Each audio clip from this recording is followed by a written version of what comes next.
Today, President Biden will lay out his strategy to combat emerging COVID variants. Right now, Delta accounts for nearly 99% of newly confirmed cases across the nation. This as the new Mu variant makes its way to almost every state. The president's plan is expected to include a new push for vaccine mandates and testing programs.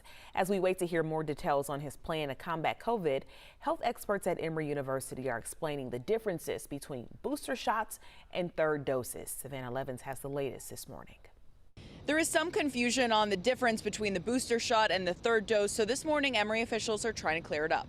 The FDA and CDC have now authorized third doses of the Pfizer and Moderna vaccines for patients who are moderately to severely immunocompromised. They say it can help improve immune response. Somebody like non-immunosuppressed like me will have 100% response after 2 doses. But somebody who's immunosuppressed or somebody who's receiving some immunosuppressive drugs may have only 60% response after 2 doses. So giving them a third dose is a way to get them to where they should have been if they gotten 2 doses and were not immunosuppressed. Those who qualify can schedule an appointment in advance now. Rollout of the shots will start in about 2 weeks.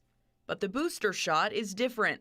The booster plan has not been FDA approved or rolled out yet, but in theory, everyone would qualify and everyone would be encouraged to get a booster because immunity decreases over time. We talk about booster in a vaccine when you see waning immunity to the original vaccination series. And a good example of a booster is measles.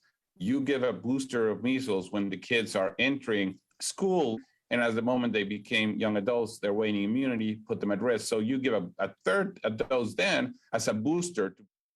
If you do qualify for and schedule a third dose, it's recommended that you use the same manufacturer as your first 2 shots.